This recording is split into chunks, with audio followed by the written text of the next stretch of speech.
Hello guys, ayan, mag-video tayo ng lulutuin natin para may pang-premiere. Ayan, magluluto ako ngayon ng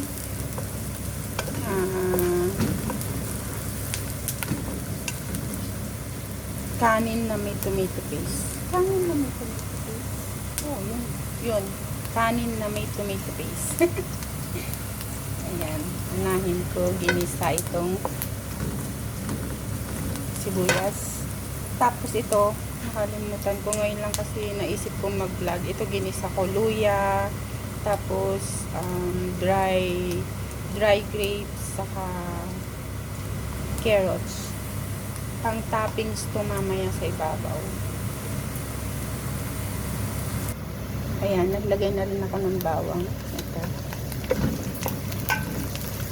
Bawang.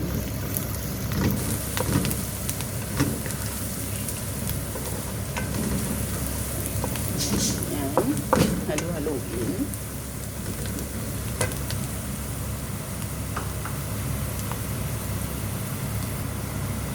Ayan, nilagyan ko siya ng ayan, pang-arabo na spices. Pang-arabo na spices. Ayun na, pang-arabo nga talaga. Alam nyo na yun. Nilagyan ko ng coriander powder, tapos curry madras powder, at saka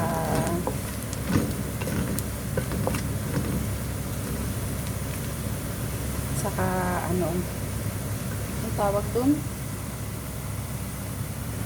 Kurukum, yung kurukum. Tapos ito, tomato paste. Gisa-gisa yung tomato paste. Ayan. Kaya sabi ko na kanin na may tomato paste ito guys. Ayan, simple lang. Kanin na may tomato paste.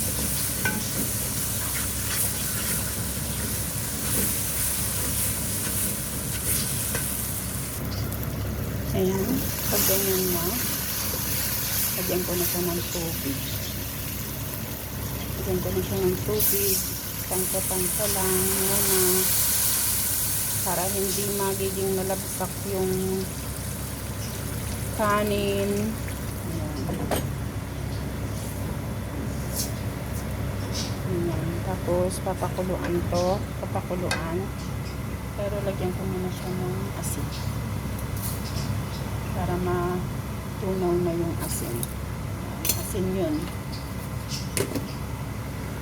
Ayan. Lagyan din ninyo ng Knorr cubes kung may Knorr cubes kayo. Ayan. Knorr cubes, Maggi cubes, basta cubes. Basta cubes guys. Ayan. Ayan. Papakuluin lang.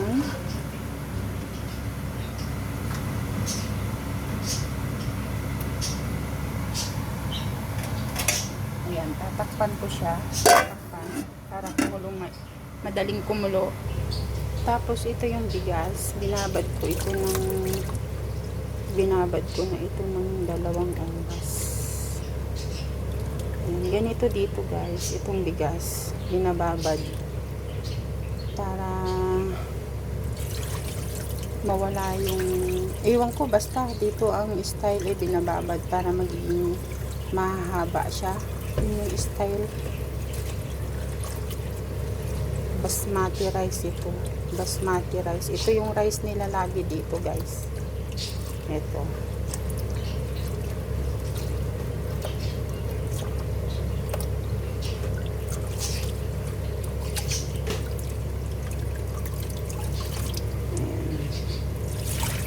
Maraming hugas na ako nito guys. Siguro pang 10 na to. Kaway ganun.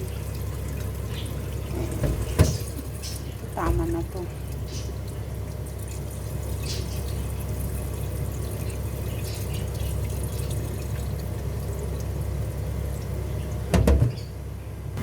Ayan, kumulo na siya. Pwede ko nang ilagay itong bigas.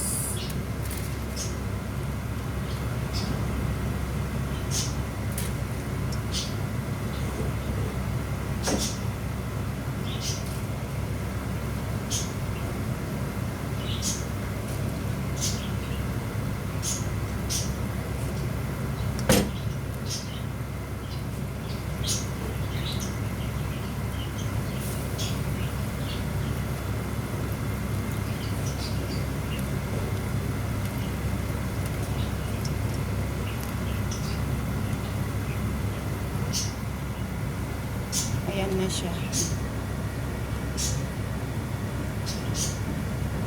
Ayan, pwede na to. Okay na tong tubig niya hanggang sa maluto. Ayan, syempre tikman natin.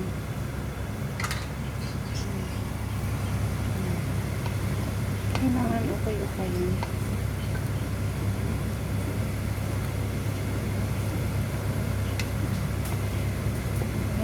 Yan ang kanin. I-prepare sa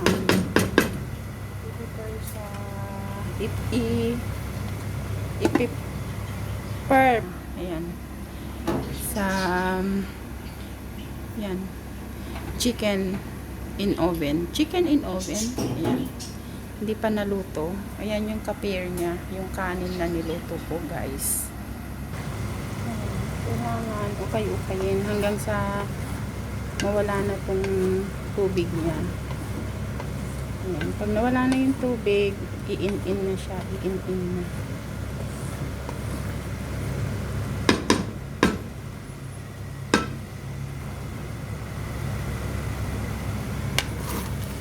Ayan. Ayan. Ubos na yung tubig.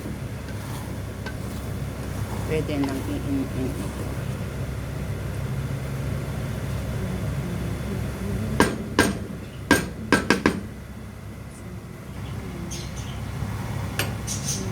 I-in ko na siya. Ayan, guys. I-in ko na siya. Ayan na. I-in ko na siya.